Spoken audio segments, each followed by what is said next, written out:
Welcome to my channel. This is Magic Storytime Audiobooks, where stories come alive. Don't forget to like, comment, and subscribe to join the adventure. Chapter 6. There was someone crying. There was. The next day the rain poured down in torrents again, and when Mary looked out of her window the moor was almost hidden by grey mist and cloud. There could be no going out to-day. "What do you do in your cottage when it rains like this?"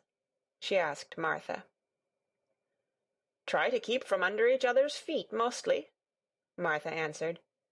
There does seem a lot of us then.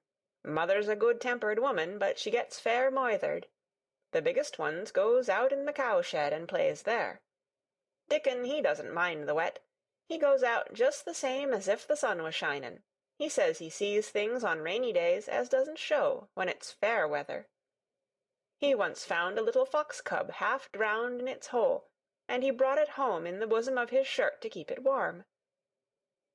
Its mother had been killed near by, and the hole was swum out, and the rest of the litter was dead. He's got it at home now. He found a half-drowned young crow another time, and he brought it home too, and tamed it.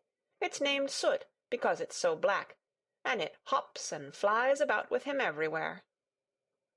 The time had come when Mary had forgotten to resent Martha's familiar talk. She had even begun to find it interesting, and to be sorry when she stopped or went away. The stories she had been told by her ayah when she lived in India had been quite unlike those Martha had to tell, about the moorland cottage which held 14 people who lived in 4 little rooms, and never had quite enough to eat. The children seemed to tumble about and amuse themselves like a litter of rough, good-natured collie puppies. Mary was most attracted by the mother and Dickon. When Martha told stories of what Mother said or did, they always sounded comfortable. "If I had a raven or a fox cub, I could play with it," said Mary. "But I have nothing." Martha looked perplexed. "Can the knit?" she asked. "No," answered Mary. "Can the sew?" "No." "Can the read?" "Yes." "Then why doesn't thou read something, or learn a bit o' spellin'? Thou'st old enough to be learnin' thy book a good bit now." "I haven't any books," said Mary. "Those I had were left in India." "That's a pity," said Martha. "If Mrs. Medlock 'ud let thee go into the library, there's thousands o' books there." Mary did not ask where the library was, because she was suddenly inspired by a new idea. She made up her mind to go and find it herself. She was not troubled about Mrs. Medlock. Mrs. Medlock seemed always to be in her comfortable housekeeper's sitting-room downstairs. In this queer place one scarcely ever saw any one at all.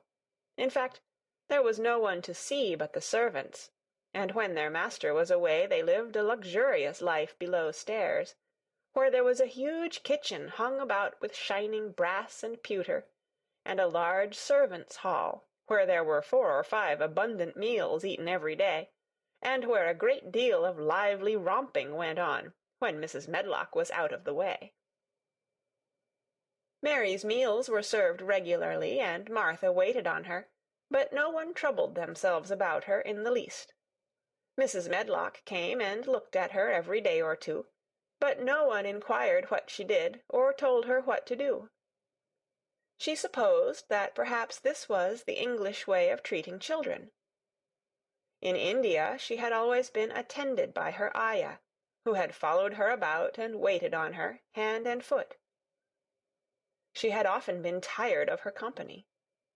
Now she was followed by nobody, and was learning to dress herself, because Martha looked as though she thought she was silly and stupid when she wanted to have things handed to her and put on.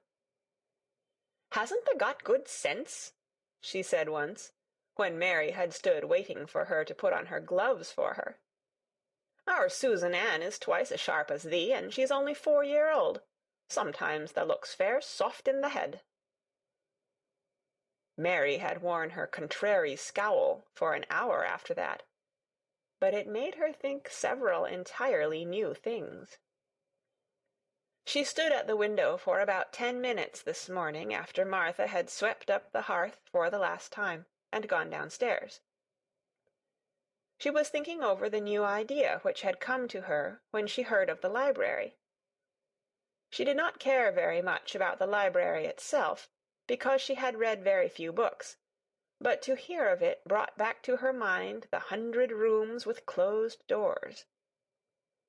She wondered if they were all really locked, and what she would find if she could get into any of them. Were there 100 really? Why shouldn't she go and see how many doors she could count? It would be something to do on this morning when she could not go out. She had never been taught to ask permission to do things, and she knew nothing at all about authority, so she would not have thought it necessary to ask Mrs. Medlock if she might walk about the house, even if she had seen her. She opened the door of the room and went into the corridor, and then she began her wanderings. It was a long corridor, and it branched into other corridors, and it led her up short flights of steps which mounted to others again. There were doors and doors, and there were pictures on the walls. Sometimes they were pictures of dark, curious landscapes, but oftenest they were portraits of men and women in queer, grand costumes made of satin and velvet. She found herself in one long gallery whose walls were covered with these portraits. She had never thought there could be so many in any house. She walked slowly down this place and stared at the faces, which also seemed to stare at her. She felt as if they were wondering what a little girl from India was doing in their house. Some were pictures of children, little girls in thick satin frocks, which reached to their feet and stood out about them, and boys with puffed sleeves and lace collars and long hair, or with big ruffs around their necks. She always stopped to look at the children and wonder what their names were, and where they had gone, and why they wore such odd clothes. There was a stiff, plain little girl, rather like herself. She wore a green brocade dress and held a green parrot on her finger. Her eyes had a sharp, curious look. "Where do you live now?" said Mary aloud to her. "I wish you were here." Surely no other little girl ever spent such a queer morning. It seemed as if there was no one in all the huge rambling house but her own small self, wandering about upstairs and down, through narrow passages and wide ones, where it seemed to her that no one but herself had ever walked. Since so many rooms had been built, people must have lived in them, but it all seemed so empty that she could not quite believe it true. It was not until she climbed to the second floor that she thought of turning the handle of a door. All the doors were shut, as Mrs. Medlock had said they were, but at last she put her hand on the handle of one of them and turned it. She was almost frightened for a moment when she felt that it turned without difficulty, and that when she pushed upon the door itself it slowly and heavily opened. It was a massive door, and opened into a big bedroom. There were embroidered hangings on the wall, and inlaid furniture such as she had seen in India stood about the room. A broad window with leaded panes looked out upon the moor, and over the mantel was another portrait of the stiff, plain little girl, who seemed to stare at her more curiously than ever. "Perhaps she slept here once," said Mary. "She stares at me so that she makes me feel queer." After that she opened more doors and more.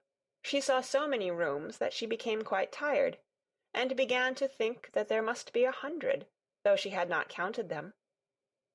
In all of them there were old pictures or old tapestry with strange scenes worked on them. There were curious pieces of furniture and curious ornaments in nearly all of them. In one room, which looked like a lady's sitting-room, the hangings were all embroidered velvet, and in a cabinet were about 100 little elephants made of ivory. They were of different sizes, and some had their mahouts or palanquins on their backs. Some were much bigger than the others, and some were so tiny that they seemed only babies. Mary had seen carved ivory in India, and she knew all about elephants. She opened the door of the cabinet and stood on a footstool and played with these for quite a long time. When she got tired, she set the elephants in order and shut the door of the cabinet. In all her wanderings through the long corridors and the empty rooms, she had seen nothing alive, but in this room she saw something. Just after she had closed the cabinet door, she heard a tiny rustling sound. It made her jump and look around at the sofa by the fireplace, from which it seemed to come. In the corner of the sofa there was a cushion, and in the velvet which covered it there was a hole, and out of the hole peeped a tiny head, with a pair of frightened eyes in it. Mary crept softly across the room to look. The bright eyes belonged to a little gray mouse, and the mouse had eaten a hole into the cushion and made a comfortable nest there. 6 baby mice were cuddled up asleep near her. If there was no one else alive in the 100 rooms, there were 7 mice who did not look lonely at all. "If they wouldn't be so frightened, I would take them back with me," said Mary. She had wandered about long enough to feel too tired to wander any farther, and she turned back. 2 or 3 times she lost her way by turning down the wrong corridor, and was obliged to ramble up and down until she found the right one. But at last she reached her own floor again, though she was some distance from her own room, and did not know exactly where she was. "I believe I have taken a wrong turning again," she said, standing still at what seemed the end of a short passage with tapestry on the wall. "I don't know which way to go. How still everything is." It was while she was standing here, and just after she had said this, that the stillness was broken by a sound. It was another cry, but not quite like the one she had heard last night. It was only a short one, a fretful, childish whine, muffled by passing through walls. "It's nearer than it was," said Mary, her heart beating rather faster. "And it is crying." She put her hand accidentally upon the tapestry near her, and then sprang back, feeling quite startled. The tapestry was the covering of a door which fell open, and showed her that there was another part of the corridor behind it, and Mrs. Medlock was coming up it with her bunch of keys in her hand, and a very cross look on her face. "What are you doing here?" she said, and she took Mary by the arm and pulled her away. "What did I tell you?" "I turned round the wrong corner," explained Mary. "I didn't know which way to go, and I heard someone crying." She quite hated Mrs. Medlock at the moment, but she hated her more the next. "You didn't hear anything of the sort," said the housekeeper. "You come along back to your own nursery, or I'll box your ears." And she took her by the arm, and half pushed, half pulled her up one passage and down another, until she pushed her in at the door of her own room. "Now," she said, "you stay where you're told to stay, or you'll find yourself locked up. The master had better get you a governess, same as he said he would. You're one that needs some one to look sharp after you. I've got enough to do." She went out of the room and slammed the door after her, and Mary went and sat on the hearth-rug, pale with rage. She did not cry, but ground her teeth. "There was someone crying, there was, she said to herself. She had heard it twice now, and some time she would find out. She had found out a great deal this morning.